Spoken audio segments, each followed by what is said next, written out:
Sets sets पढ़ेंगे हम लोग आज। सबसे पहले समझते हैं कि सेट होता क्या है। हैं? बात इसके जो भी हैं रिप्रेजेंटेशन की बात करेंगे, types of set and diagram की बात करेंगे। ठीक। तो सबसे पहले हम बात करते हैं फर्स्ट ऑफ ऑल कि सेट होता क्या। अगर हम इसके डेफिनेशन की बात करें तो सेट होता क्या है, कहेंगे कि क्या ये सेट है या नहीं है, कैसे क्लैरिफाई करें। तो सेट का मतलब बेसिकली क्या होता है, एक ग्रुप होता है, कलेक्शन होता है कुछ वेल डिफाइंड ऑब्जेक्ट्स का। वेल डिफाइंड का मतलब वेल नोन होना चाहिए, सबको पता होना चाहिए। तो लोकली कभी कभी हम लोग कुछ ही चीज़ का कुछ दूसरा नाम बोलते हैं, जैसे बहुत सारे वेजिटेबल्स हैं, आप समझिए बहुत सारे वेजिटेबल्स को हम लोग क्या करते हैं। तो तुम्हारे यहाँ कुछ कद्दू है, या मतलब कुछ और बोलते होंगे कि कद्दू बोलते, कोहड़ा, हाँ कोहड़ा बोलते हैं, कहीं कुछ और बोलते हैं, है ना। कुछ ऐसे कॉमन नेम जो सभी ऑलमोस्ट जान रहे हो, ऑलमोस्ट मैक्सिमम लोग जानते हो। तो well defined in the sense का मतलब ऐसी चीज वस्तु की हम बात करेंगे, ऐसे नेम की हम बात करेंगे, ऐसी चीज की हम बात करेंगे जिसको मोस्टली लोग जानते हैं, बहुत कॉमन है। मेरी बात समझ रहे हो कि नहीं, या ऐसी बात करेंगे, ऐसे वर्ड यूज करें तो कहते हैं। तो सेट का मतलब अगर सिंगल वर्ड में अगर मुझे समझना हो तो बेसिकली ये क्या होता है, ग्रुप होता है, या फिर क्या होता है, कलेक्शन होता है। ग्रुप या फिर क्या है ये, collection of well defined well defined objects और व्हाट, थिंग्स। ऑब्जेक्ट और वेल डिफाइंड जो ऑब्जेक्ट एंड थिंग्स हैं उनका ये क्या होता है, कलेक्शन होता है, या क्या होता है उसका ये एक ग्रुप। ऐसा जो भी तुम्हें ग्रुप या कलेक्शन मिल जाए उसको हम लोग क्या बोलेंगे, सेट। जैसे मैंने कह दिया स्टूडेंट्स ऑफ क्लास 11th में बहुत सारे स्टूडेंट्स हैं, उनके गर्ल्स भी हैं, बॉयज भी हैं, सब भी हैं, गर्ल्स बॉयज सब हैं, और कोई भी दूसरा भी हो सकता है। इन सभी के नेम का एक कलेक्शन जो बनाएंगे, ग्रुप बनाएंगे, उसको हम क्या बोलेंगे, एक सेट है। जैसे क्लास 10th के सब्जेक्ट्स का हमने एक कलेक्शन बनाया। क्लास 10th के बहुत सारे सब्जेक्ट हैं, मैथ है, फिजिक्स, केमिस्ट्री है, बायोलॉजी है, एसएसटी के बहुत सारे सब्जेक्ट्स हैं, तुम्हारे मैथ्स है, ये सब कंप्यूटर्स हैं, बायो जो भी हैं, ये सब क्या हो गया, अपने आप में एक सेट हो गया। जो भी एक ऐसा वेल डिफाइंड कलेक्शन है या तुम्हारा ग्रुप है, उसको हम लोग क्या बोलेंगे, सेट बोलेंगे। नेचुरल नंबर्स, तुम्हारे होल नंबर्स भी अपने आप में क्या है, एक सेट है, क्योंकि ये भी एक वेल डिफाइंड है, सब और कोई जानता है इसके बारे में। मोस्टली आप ये देखिएगा कि जिनका भी कलेक्शन या ग्रुप लिखेंगे ना, उनमें कम से कम एक चीज जरूर कॉमन होगी। ज्यादा से ज्यादा कितनी भी कॉमन चीजें हो सकती है, लेकिन कम से कम एक चीज जरूर कॉमन होगी। जैसे हमने कह दिया क्लास 11th के स्टूडेंट्स का अपना ग्रुप है, में स्टूडेंट्स में क्या है, बॉयज भी हैं, गर्ल्स भी हैं, लेकिन उनमें कॉमन चीज क्या है कि सभी क्लास 11। जैसे हमने कह दिया बुक्स का अपना कलेक्शन है, ग्रुप है, सब डिफरेंट डिफरेंट सब्जेक्ट्स की हैं, लेकिन उनमें कॉमन क्या है, सब बुक्स हैं, साथ साथ क्लास 10 की हैं। तो अभी हमने एग्जांपल दिया कुछ।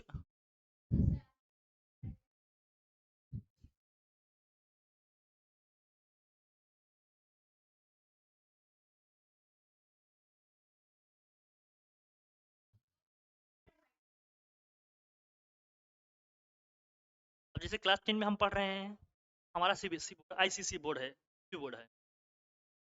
तो अब इस बोर्ड में जो भी पढ़ रहा होगा उसकी क्लास 10 की जो भी हमारा स्ट्रीम है, जैसे हमारा साइंस स्ट्रीम है किसी का, दोस्त भी भाई क्लास 10 तक तो हमारे यहाँ सभी सब्जेक्ट कॉमन रहते हैं।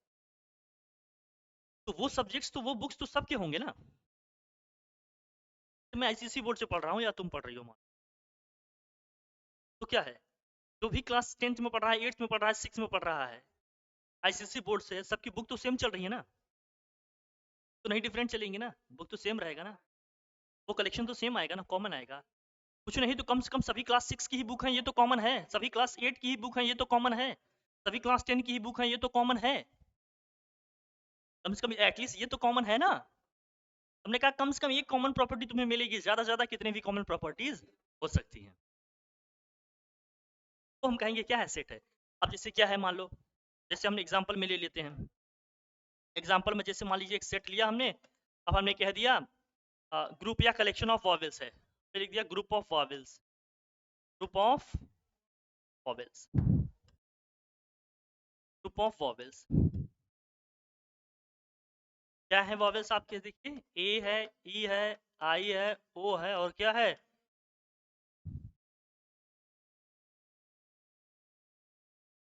Group of vowels. तो अब इनमें कॉमन क्या है? पहले तो ये अल्फाबेट है, इंग्लिश अल्फाबेट क्या है, लेटर्स। दूसरी कॉमन प्रॉपर्टी क्या मिल गई? ये सभी क्या है? ये भी अपने आप में क्या हो गया? एक दूसरा सेट हमने ऐसे डिफाइन कर लिया, सपोज करो एक हमने सेट ए लिखा, इसमें हमने नंबर्स लिखे 1 2 3 कुछ ऐसे लिख के छोड़ दिया हमने। पहला क्या कि ये सभी नंबर हैं, वो भी नेचुरल नंबर हैं, कॉमन प्रॉपर्टी कुछ मिल रही है कि नहीं इनमें? ये भी अपने आप में क्या बन जाएंगे? एक सेट बन जाएंगे, सेट बन जाएंगे।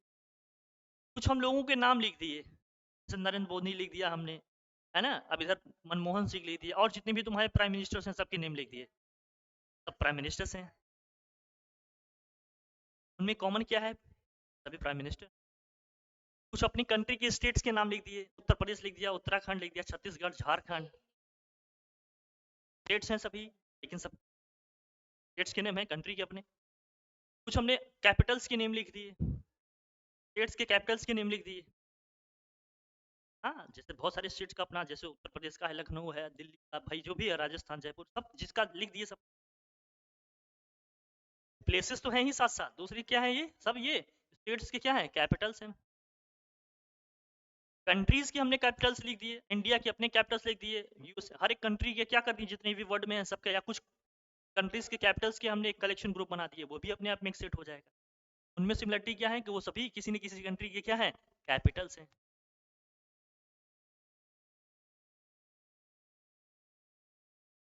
कुछ फ्रूट्स का हमने कलेक्शन ले लिया, केला है, सेब है, संतरे हैं, अमरूद, इन सब में कॉमन प्रॉपर्टी क्या है?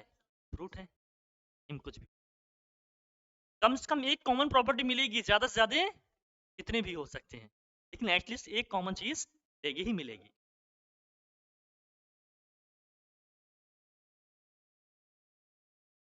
हमारी हमारी बात, ऐसा कुछ भी होगा, कुछ प्लेसेस के नाम, कुछ भी, कुछ मंथ के नेम लिख सकते हो, किसी ऐसे मंथ्स के नेम लिख सकते हो, जैसे अब जैसे 12 मंथ्स है हमारे 1 ईयर में, किसी के भी नेम लिखें, जनवरी, फरवरी, आपने मार्च, अप्रैल कुछ भी लिख दिया, ऐसे जनवरी लिख के छोड़ दिया। अब इनमें सब में कॉमन क्या है?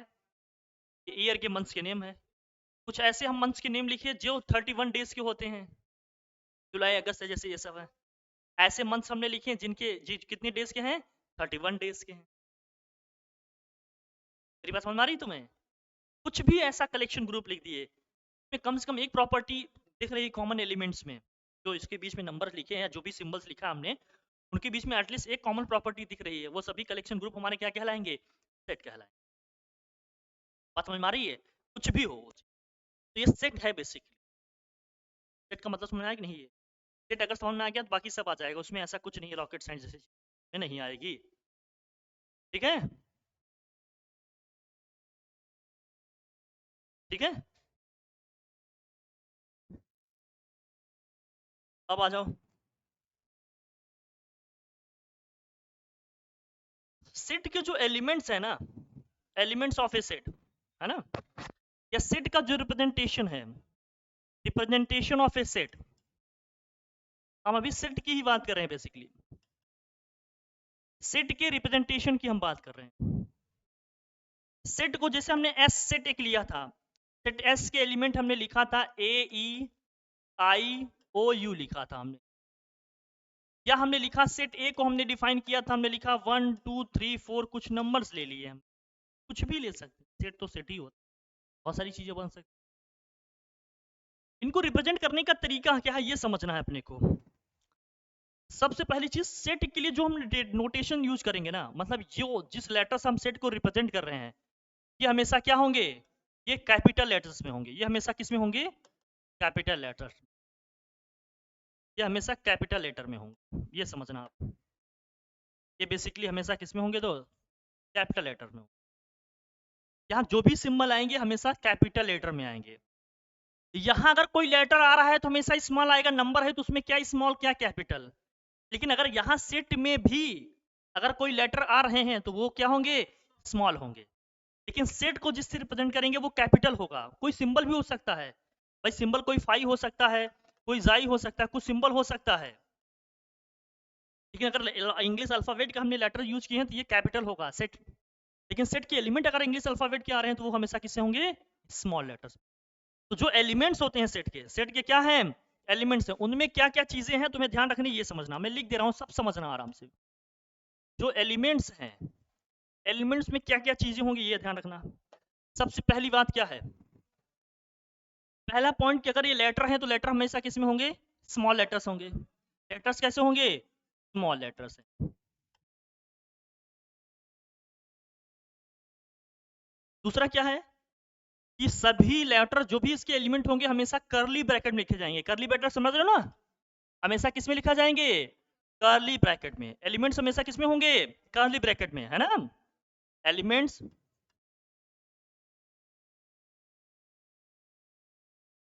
should be written within what, curly bracket, curly curly bracket लिखे। और किसी भी दो एलिमेंट को हमेशा क्या करेंगे, कॉमा से सेपरेट करेंगे। दो एलिमेंट के बीच में हमेशा कॉमा लगाना पड़ेगा। अब जैसे ए और ए की ई के बीच में कॉमा हमने लगाया है, दो एलिमेंट के बीच में हमने कॉमा लगाया है। कॉमा आपने नहीं लगाया है ना, तो चाहे जितना भी स्पेस दे दें वो एक ही एलिमेंट पढ़ा जाएगा। जैसे सपोज करो कि अगर इसके बीच में हमने कॉमा नहीं लगाया ना, तो अब ये ए ई अलग अलग एलिमेंट नहीं है, ए ई है, एक ही एलिमेंट है। स्पेस दे देने से ये डिफरेंट एलिमेंट नहीं हो जाएंगे, एलिमेंट एक ही रह जाएंगे। इसलिए इनको सेपरेट करना पड़ेगा। तुम्हें क्या करना पड़ेगा, कॉमा वगैरह यूज करना पड़ेगा। तो हर दो एलिमेंट कॉमा से एक दूसरे से क्या होंगे, सेपरेट होंगे। ठीक है। तो सेकंड नेक्स्ट क्या है तुम्हारा, है ना, each element is separated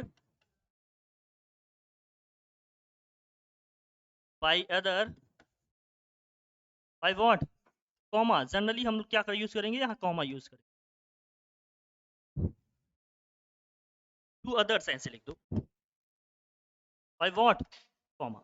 comma से क्या होंगे, समझ में आई बात। पहला क्या, अगर लेटर है तो स्मॉल लेटर में, दूसरा क्या, कर्ली ब्रैकेट में लिखेंगे, और हर एक एलिमेंट दूसरे एलिमेंट से कॉमा से क्या होगा, सेपरेटेड होगा। ये लिखने का तरीका है, पहले ये समझना पड़ेगा। ठीक है, ओके चलो समझ लो, समझ लो, आप लिख लेना इसको आराम से। ठीक है 10। एलिमेंट ऑफ ए सेट की अगर हम बात करेंगे तो यहां समझना, एलिमेंट ऑफ ए सेट, अगर हम सेट के एलिमेंट की बात कर रहे हैं,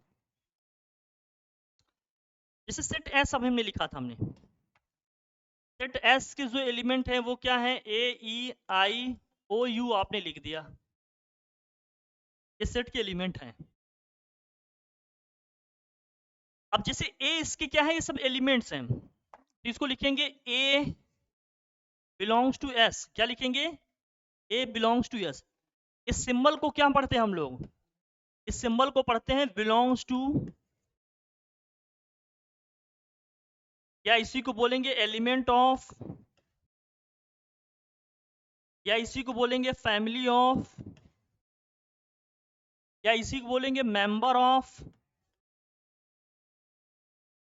या इसी को बोलेंगे कंटेन्ड इन। कुछ भी बोलो, सेंस एक ही है ना, है कि ये इसमें है, बस दैट्स इट। का मतलब क्या है, ए एस में है तो बोलेंगे ए बिलोंग्स टू एस, या ए इज एलिमेंट ऑफ एस। याद रखना, यहां भी चाहे एक ही एलिमेंट लिखे, उसको हमेशा किस में रखना पड़ेगा, हमें करली ब्रैकेट में रखना पड़ेगा, भले एक ही एलिमेंट है। कभी कभी दो एलिमेंट का एक साथ पेयर दिया जा सकता है, कि मान लो जिसे लिख दिया ए ई बिलोंग्स टू व्हाट एस, कभी सिंगल एलिमेंट लिखा सकता है, कभी कुछ दो तीन एलिमेंट ले सकते हैं। बिलोंग्स टू का मतलब ये चीज उसमें है। जो चीज नहीं है, जैसे इसमें बी नहीं है तो क्या लिखते हैं आप, ऐसे लिखेंगे, B does not belongs to what S. Does not belongs to का मतलब बिलोंग्स टू का सिंबल बनाएंगे, क्रॉस कर देंगे। जैसे इक्वल टू होता है तो x इक्वल टू 6 है तो आप ऐसे लिख सकते हो, अगर x 6 के इक्वल नहीं तो क्या लिखते हो, x does not equal to 6। तो ऐसे क्या है, बिलोंग्स टू है तो ये सिंबल, नहीं बिलोंग कर रहा है तो बिलोंग्स टू का सिंबल बनाएंगे, उसको क्रॉस कर देंगे, मतलब वो चीज इसमें नहीं है। एलिमेंट का रिप्रेजेंटेशन ये है, ये ध्यान में रखना। अगर कोई एलिमेंट किसी सेट में बिलोंग कर रहा है तो उसको किस तरह से बताएंगे, कैसे लिखेंगे मैथमेटिकल वे में, ये है उसका तरीका लिखने। बात क्लियर हुई हमारी, क्लियर हुआ, आगे बढ़े, चलें आगे। अब हम सेट के रिप्रेजेंटेशन के टाइप्स कितने हैं उसको देखते हैं। Types of representation of A set. Set को कितने तरीके से हम रिप्रेजेंट कर सकते हैं, अब उसकी बात। उसमें मेथड आता है हमारा, डिस्क्रिप्टिव मेथड आता है, टेबुलर मेथड है, इसी को रोस्टर मेथड कहते हैं, सेट बिल्डर मेथड है, इनकी बात करेंगे। समझ में आ रहा है? सब ऊपर से आ रहा है? कुछ कुछ आ रहा है? तभी आ रहा है? ठीक है, अब समझिए। Types of representation of A set, types of representation of A set, types of representation of A set. Set के रिप्रेजेंटेशन की टाइप्स की हम बात करने वाले हैं। हाँ, समझिए, types of representation of A set. अब जो हमारे यहाँ है, हमारे पास जनरली 3 मेथड हैं। पहला क्या है? एक डिस्क्रिप्टिव मेथड है। क्या है?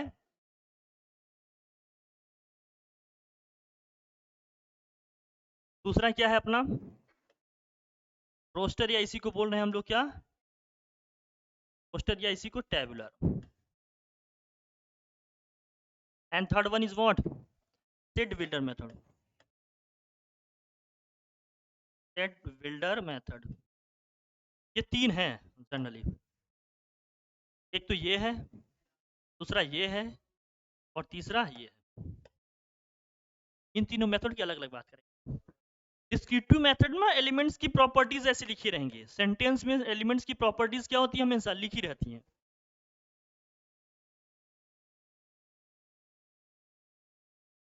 सेंटेंस में लिखा रहेगा के बारे में, वर्ड्स में लिखे रहेंगे। किस में लिखे रहेंगे? ये जो तुम्हारा सेट बिल्डर मेथड है, डिस्क्रिप्टिव मेथड, लगभग एक से हो जाते हैं। इसलिए जब हम आगे की क्लासेस में पहुंचते हैं ना, तो इन दोनों को एक समान मान लेते हैं। लेकिन इसमें थोड़ा सा मैथमेटिकल एक्सप्रेशन भी आ जाता है, उसमें डायरेक्ट ऐसे लिखा है। उसमें वर्ड्स भी लिखेंगे। क्या लिखेंगे? चीजें, सेंटेंस को हमेशा किस में डिस्क्राइब किए रहेंगे? वर्ड्स में या सेंटेंस में लिखे रहेंगे। वर्ड्स में लिखे होंगे, या तो फिर किस में लिखे होंगे? सेंटेंस में लिखे होंगे एलिमेंट्स की जो प्रॉपर्टीज होंगी। फॉर एग्जाम्पल, जैसे मैं एक सेट लेता हूं, उसी को आपको बताता हूं, आप समझ जाओ तो ठीक है। एक सेट एस हम लोगों ने लिखा था, हमने लिखा इसको ए ई आई ओ यू। एक दूसरा सेट हमने लिया था ए, जिसके एलिमेंट हमने लिए थे 1 2 3 एंड क्या लिया था हमने? 4। अब इसको हमें इस वे में लिखना होगा, डिस्क्रिप्टिव वे में लिखना होगा, तो उसको कैसे लिखेंगे? जब इसको आप डिस्क्रिप्टिव वे में लिखोगे ना, तो क्या लिखोगे इसकी? अब ये लिख देना है। जैसे पहले वाले के लिए हम लिखेंगे तो क्या लिखेंगे? पहले सेट के लिए अगर हम लिखेंगे तो यहाँ लिखेंगे क्या? देखिए, अगर एस के लिए मैं लिख रहा हूं तो बोलूंगा क्या है ये? Set of what? ग्रुप, या फिर क्या लिखेंगे? सेट। या मैं बोल दूं क्या? ग्रुप, या फिर क्या बोलूं? Set. Set of what? Vowels. क्या लिख दें? या ग्रुप ऑफ व्हाट? वॉवेल्स। इतना ही लिख के छोड़ देना है। दूसरे के लिए लिखूंगा तो क्या लिखूंगा यहाँ बताओ? ए को हम डिफाइन कर रहे हैं, बोलेंगे क्या है? Group of natural numbers. ये क्या है? Group of what? या कलेक्शन ऑफ? ग्रुप या what? Collection of natural number. Natural number less than or equal to, less than what? 5। लेकिन less than or equal to लिखना होता तो क्या लिखते? 4। अगर less than or equal to लिखना होता तो क्या लिखते? 4। मतलब less than or equal to का मतलब क्या? 4 भी लेना है, 4 से छोटा भी लेना है नेचुरल नंबर। लेकिन लेस देन 5 लिखेंगे तो मतलब 5 तो नहीं लेना है, 5 से छोटे जितने हैं सब ले लेने हैं। समझ में आई बात? अब रोस्टर मेथड में क्या होता है ना, एलिमेंट्स लिख देना होता है, कुछ नहीं। जो आप पढ़ रहे हो ये सब, ये रोस्टर मेथड ही है यहाँ। हाँ, बस इसमें एलिमेंट्स ही लिखे रहेंगे, इसमें कुछ नहीं। बस एलिमेंट सीधे सीधे लिखे रहेंगे मैथमेटिकल वे में। जैसे अभी हम लोग लिख रहे हैं, ये कौन सा? ये एस इक्वल टू आपने लिखा ए ई आई ओ यू। ए इक्वल टू आपने क्या लिखा? यही 1 2 3 एंड रोस्टर मेथड। ये जो हम पढ़ रहे हैं ये बेसिकली क्या है? रोस्टर मेथड है। फिर आता है आपका set builder method. Set builder method में क्या होगा ये समझिए। तो सेट बिल्डर मेथड में ये होगा, यहाँ भी एलिमेंट्स की प्रॉपर्टीज लिखी होंगी। क्या लिखी होंगी? प्रॉपर्टीज लिखी होंगी, उनके बारे में बताया गया होगा कि ये सब क्या है।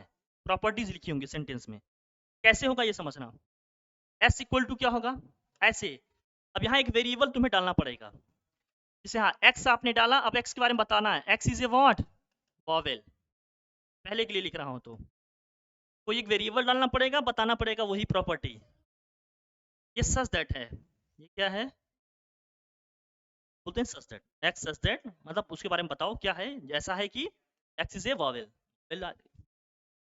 दूसरे के लिए लिखोगे तो क्या होगा, ए है जैसे यहाँ तुमने डाल दिया एन, एक्स डाल दिया या एन डाल दिया, मान लो एक्स ही डाल दिया आपने, तो क्या कहोगे, x is a natural number या एक्स बिलोंग्स टू एन लिख देना, एन का मतलब क्या है नेचुरल नंबर, एंड आप ये लिख देते हैं कि X is less than or equal to 4 है, less than or equal to लिखेंगे तो 4, लेस देन लिखेंगे तो 5, less than or equal to होने का मतलब क्या है, 4 भी लेना है, 4 से छोटा भी लेना है, ओनली लेस देन 5 लिखने का मतलब 5 नहीं लेना है, 5 से छोटे जितने हैं, दोनों तरीके से लिख सकते हैं, बात तो एक ही आएगी, एलिमेंट्स तो उतने ही आएंगे। लेस देन 4 में, less than or equal to 4 में 1 2 3 4 आएगा, लेस देन 5 में भी 1 2 3 4 आएगा, क्योंकि नेचुरल नंबर लेस देन 5 लेंगे तो 4 तक ही तो जाएंगे, लेकिन less than or equal to 4 है तो 1 से लेकर 4 तक तब भी जाएंगे, तो दोनों तरीके से लिख सकते हैं, कोई अंतर नहीं आएगा, चेंजेस नहीं आएंगे, यही रहेंगी चीज। तो ये है आपका सेट बिल्डर मेथड, कभी कभी प्रॉपर्टीज लिखी रहती हैं इस तरह से मैथमेटिकल वे में लिखा रहेगा, तो तुम ये भी लिख सकते थे, यहाँ एन लिख देते N is a natural number, small N लिखते, बता देते small N is a natural number less than equal to 4 या लेस देन 5, यहाँ एक वेरिएबल डालना पड़ेगा, उसकी प्रॉपर्टी तुम्हें बतानी पड़ेगी। ये तुम्हारे मेथड हैं 3 सेट के लिखने का।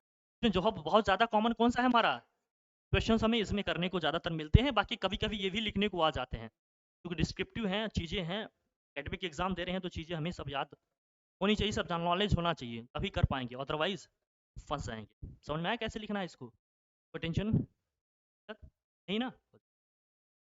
फिर आता है cardinal number, cardinal number of A set होता है word, cardinal number of A set, cardinal number का मतलब क्या होता है, एक सिंगल वर्ड में अगर आप समझना चाहते हो तो कार्डिनल नंबर का मतलब किसी सेट में कितने एलिमेंट हैं, number of element in A set, number of elements in A set, in A what, किसी सेट में कितने एलिमेंट हैं वो उसका क्या हो जाता है कार्डिनल नंबर। इस सेट एस का ही हमने एग्जांपल लिया, सेट एस में आपने लिख दिया ए ई आई ओ, तो इसका कार्डिनल नंबर कितना हो जाएगा, cardinal number of S, cardinal number of set S, इसको लिखा जाता है एन एस, एन लिखेंगे स्मॉल ब्रैकेट या फिर इस तरह से सेमी सर्कुलर ब्रैकेट आपने लगा दिया, कितने एलिमेंट हैं इसमें 5 है ना, इक्वल टू में क्या लिख दीजिएगा 5,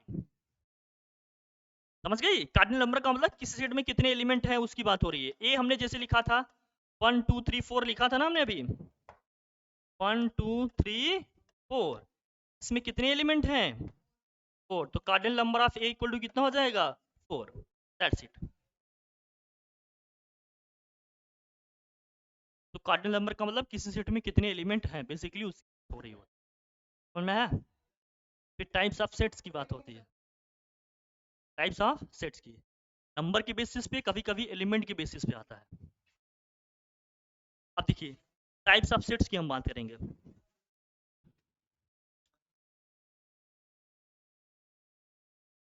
टाइप्स ऑफ, कितने टाइप के होते हैं सेट हमारे ये समझना।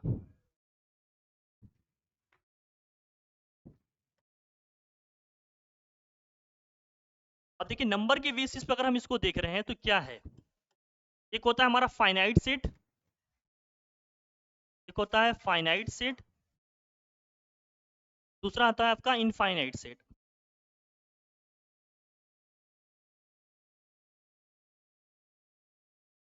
फाइनाइट होता है, एक होता है इनफाइनाइट, फाइनाइट सेट होता है, दूसरा क्या होता है इनफाइनाइट सेट। फाइनाइट सेट का मतलब इसके नंबर ऑफ एलिमेंट या कार्डिनल नंबर क्या होंगे, लिमिटेड होंगे, काउंटेबल होंगे, जो भी इसमें एलिमेंट्स होंगे काउंटेबल होंगे, मतलब इतने एलिमेंट हैं कि हम इजीली उसको काउंट कर सकते हैं, ऐसे सेट को हम बोलते हैं क्या, फाइनाइट सेट। जैसे सेट एस को आपने लिखा, सेट एस में आपने क्या लिखा, सेट एस क्या है हमारा, सेट एस में आपने लिखा ए ई आई ओ यू, ये क्या है फाइनाइट सेट का एग्जांपल, इसके जितने भी एलिमेंट हम काउंट कर सकते हैं। अब कोई सेट ए डिफाइन किया हमने, कहां से लिख दिया 1 2 3 ऐसे लिख दिया, 1000 तक नंबर लिख दिया, कहां तक, ये भी फाइनाइट सेट है, मतलब इतने एलिमेंट हैं जिसको हम काउंट ऐसे सभी सेट जिनके नंबर ऑफ एलिमेंट्स जो भी हैं हम सब काउंट कर सकते हैं, वो क्या हो जाएंगे? Finite set. जैसे स्टार्स आप अगर हमने कह दिए सब सोलर सिस्टम के, काउंट कर पाओगी? इतने स्टार्स हैं नहीं, सब किस में चले जाएंगे? इनफाइनाइट में। इनफाइनाइट का मतलब, फाइनाइट का मतलब क्या है? काउंटेबल जो होंगे तुम्हारे, लिमिटेड कहेंगे या फिर क्या कहेंगे? काउंटेबल, या इसी को क्या कहेंगे? Countable number of elements. जो एलिमेंट्स हैं उनको हम काउंट कर पाएंगे, या लिमिटेड होंगे, हम काउंट कर लेंगे इजीली। इनफाइनाइट का मतलब अनलिमिटेड होंगे, कोई लिमिट नहीं है। जैसे मान लो नंबर्स, नेचुरल नंबर का ही कोई एंड है क्या? अगर मैं लास्ट वाला एलिमेंट में बताऊं तो कुछ हमने नंबर्स ऐसे डिफाइन किए 1 2 3 4 ऐसे करके डॉट डॉट डॉट करके हमने छोड़ दिया। हम ये नहीं बता रहे हैं कि हम कहाँ तक जा रहे हैं। इनफाइनाइट एलिमेंट्स आएंगे ना, बहुत सारे एलिमेंट आएंगे, तो ये सच अपने कैसे हो जाएंगे? इनफाइनाइट सेट हो जाएंगे। जिनके नंबर ऑफ एलिमेंट फिक्स ना हो उनको हम क्या कहेंगे? इनफाइनाइट सेट कहेंगे। समझ में? नंबर के बेसिस पे ये कुछ दिया रहेगा या फिक्स होगा कि इतने ही आ रहे हैं, इससे ज्यादा कुछ आने का स्कोप नहीं है। लेकिन इसमें तो आते ही रहेंगे, कोई एंड है क्या? काउंट करते रहो करते रहो। तुमने कहा स्टार्स का है कोई कलेक्शन, ग्रुप की बात होगी, इनफाइनाइट सेट में आएंगे कि नहीं? ये सब आ जाएंगे। वर्ड्स की जितनी बुक्स हैं सभी का कलेक्शन की बात करें, सब किस में आ जाएंगे? इनफाइनाइट में। सभी बुक को आप इजीली काउंट कर पाओगे क्या? कितनी है? कुछ ऐसे एग्जांपल समझ रहे हो मेरी बात? डन। ये सब इनफाइनाइट में से क्लियर है।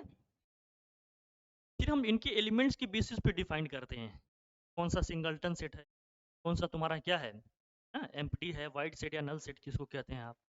फिर तुम्हारा सबसेट क्या होता है, सबसेट वगैरह तो अभी तुम्हारे यहाँ नहीं आएगा मेरे ख्याल से।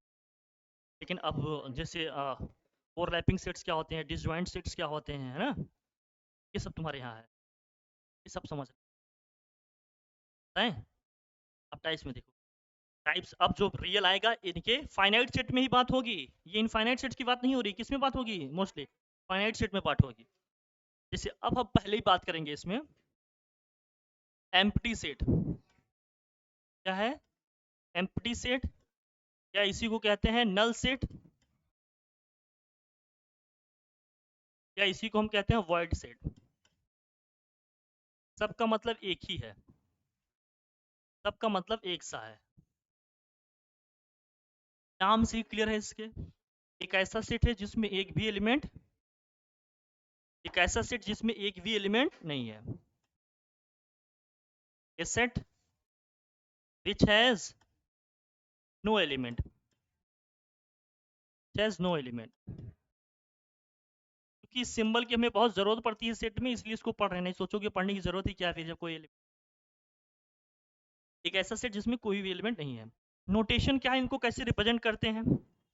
अगर हम इसके नोटेशन की बात करें तो ऐसे सेट को हम किस तरह से रिप्रेजेंट करते हैं, समझ लो। तो ऐसे सेट को ना या तो फाई से रिप्रेजेंट करेंगे या तो फिर क्या करेंगे, बस कर्ली ब्रैकेट बना के छोड़ देंगे, या ओनली करली ब्रैकेट बना के छोड़ देंगे, ये इसका सिंबल हो जाएगा। या तो क्या कर लेंगे, फाई बना देंगे, तो ये क्या हो जाएगा? एम्प्टी सेट का सिंबल हो जाएगा, या वाइड सेट का क्या हो जाएगा? ये छोड़ दो, कुछ एलिमेंट नहीं लिखना है, खाली रहने दो, ब्लैंक। या तो फाई, इसको बोलते हैं फाई, इस क्या बोलते हैं? फाई। फाई पढ़ते हैं इसको, समझ में आई बात? ये चीज ठीक है। फिर सेकंड आता है आपका सिंगलटन सेट। क्या होता है? Singleton set.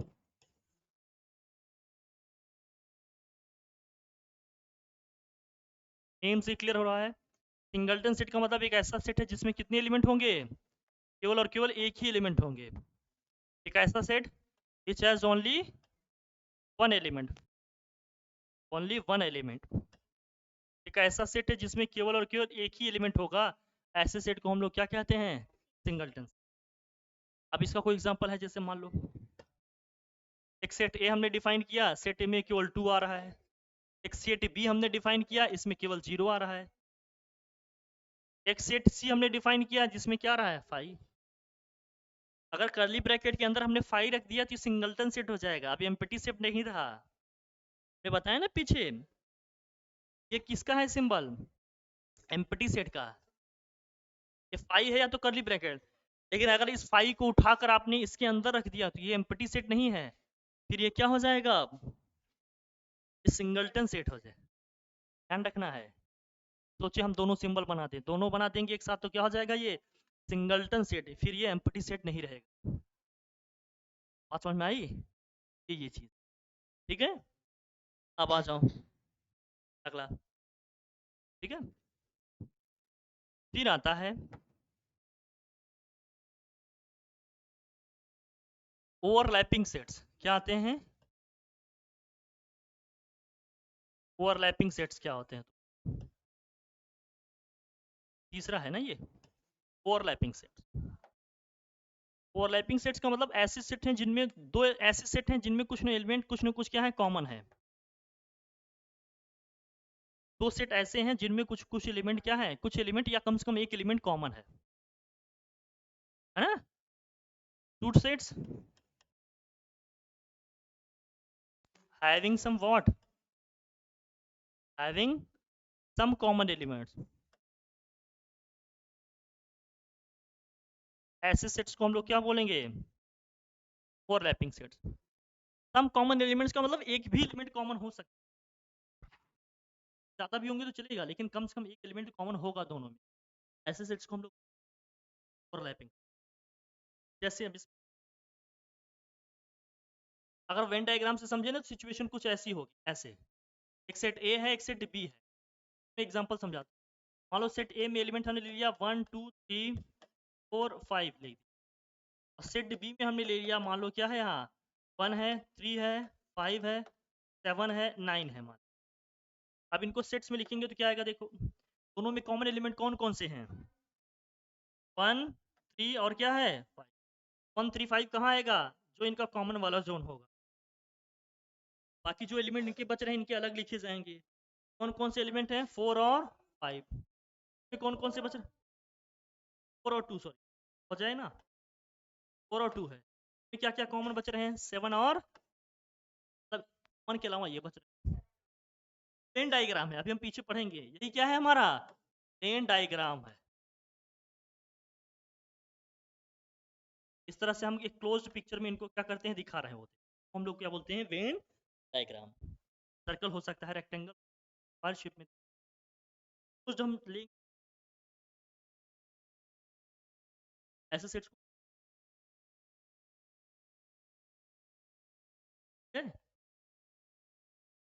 ओवरलैपिंग सेट का मतलब इनका इंटरसेक्शन कभी जीरो नहीं होगा। अभी इंटरसेक्शन वगैरह क्या है मैं आपको बताऊंगा, लेकिन ए इंटरसेक्शन बी कभी भी आपका इंटरसेक्शन कभी भी आपका पाई नहीं होगा। पाई नहीं होगा का मतलब एम्प्टी सेट आता है, डिसजॉइंट सेट्स जाते हैं। फिर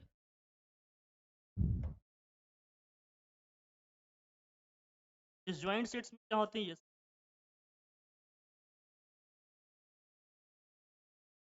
अब डिसजॉइंट सेट्स में क्या है देखो। डिसजॉइंट सेट्स का मतलब ऐसे सेट्स हैं, है ना, कोई भी एलिमेंट कॉमन नहीं है, दो या दो से ज्यादा ऐसे सेट्स हैं इनमें कोई कॉमन एलिमेंट, मतलब कम से कम दो सेट होंगे, two sets having no common element, having no common element.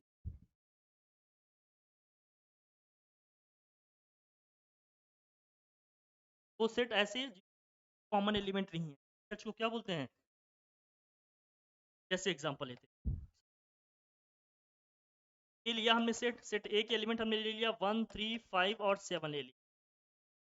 Set B हमने लिया, सेट बी के एलिमेंट हमने ले लिया 2 और 6 एंड 8 ले लिया।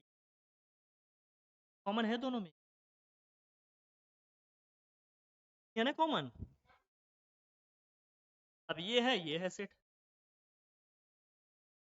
एक तरफ तुम्हारा सेट ए है, दूसरा क्या है, सेट बी। सेट ए के एलिमेंट है 1 3 5 7, और सेट बी के एलिमेंट है 2 4। कॉमन है नहीं, ऐसे सेट्स को क्या बोलेंगे, कोई कॉमन एलिमेंट। कोई कॉमन एलिमेंट नहीं है तो इन्हीं के लिए लिखा जाता है क्या, कि A intersection B, A intersection B क्या आता है 5, तब इनके बीच कोई कॉमन एलिमेंट, ये 5 अब यही एलिमेंट है ना, 5 का मतलब क्या है, नो एलिमेंट। इन दोनों का इंटरसेक्शन लेंगे तो क्या आएगा, कोई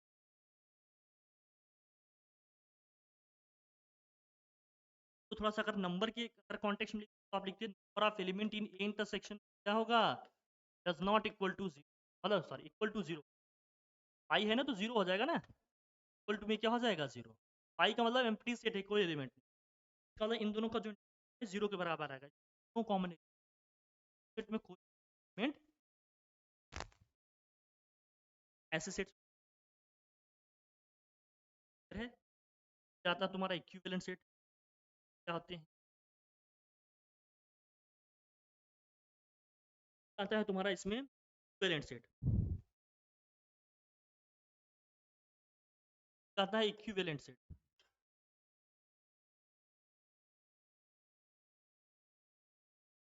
इक्विवेलेंट सेट का मतलब क्या है, इक्विवेलेंट सेट का मतलब ऐसे सेट्स हैं जिनके दो सेट ऐसे हैं जिनके नंबर ऑफ एलिमेंट सेम है, लेकिन एलिमेंट सेम हो भी सकते हैं नहीं भी। Sets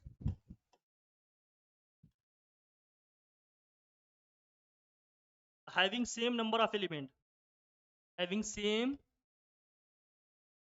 number of element, but elements जो एलिमेंट होंगे, but elements need not be,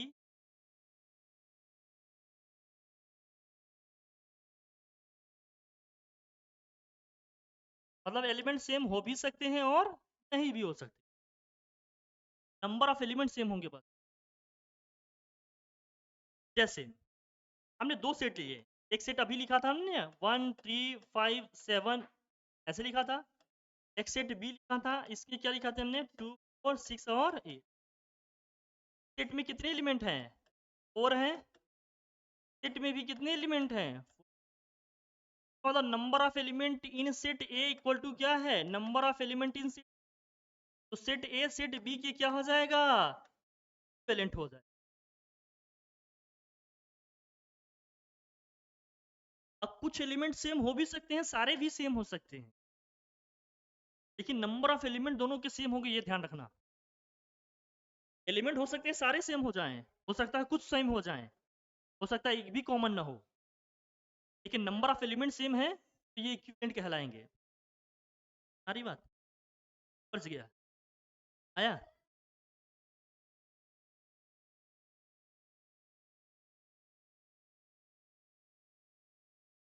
अभी आ रहे हैं equal sets, number of element भी सेम हो जाएंगे, एलिमेंट भी सेम हो जाएंगे, तो उसको बोलेंगे इक्वल सेट्स। अगला यही है, पढ़ें। नेक्स्ट है आपका equal sets.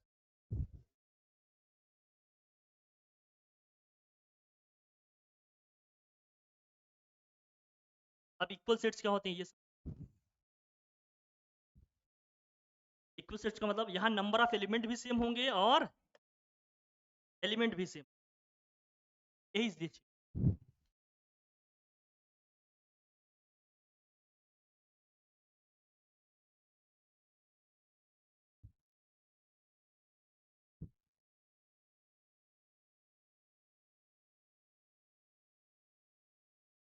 having same number of elements and what, and elements are also same, elements are also, element भी सेम होंगे और नंबर ऑफ एलिमेंट भी सेम, ऐसे सेट्स क्या बोलेंगे एक। जैसे मान लीजिए सेट ए लिखा हमने, सेट ए के एलिमेंट हमने लिख दिया 1 3 5 7, हमने सेट बी लिखा, सेट बी को हमने लिखा 3 1 7 5, एलिमेंट सेम है बस आगे पीछे, देखो एलिमेंट भी सेम है, नंबर ऑफ एलिमेंट भी सेम, ऐसे सेट क्या कहलाएंगे तुम्हारे। अब यहाँ नंबर ऑफ एलिमेंट ए क्या है तुम्हारा, ये भी 4 है, नंबर ऑफ एलिमेंट क्या है और एलिमेंट भी सेम है, इसका मतलब दोनों सेट क्या हो जाएंगे इक्वल। यहाँ से आप लिख लेते सेट ए इक्वल टू क्या हो गया, सेट बी क्या हो गए, मतलब क्या है, हर इक्वल सेट्स इक्विवेलेंट होंगे, लेकिन हर इक्विवेलेंट सेट आपकी इक्वल सेट सकते हैं। और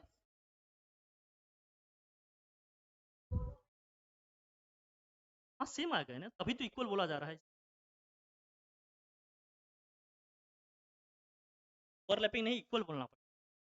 ओवरलैपिंग का मतलब सुपर इम्पोज कर दिए, एक के ऊपर एक ही पूरा आ गया, ऐसे बोल सकते, सारे ही एलिमेंट कॉमन है एक दूसरे में, सही बात, ठीक है,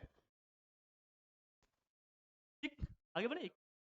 फिर आता है सबसेट्स, फिर आता है प्रॉपर सबसेट, फिर आता है यूनिवर्स, बता दे,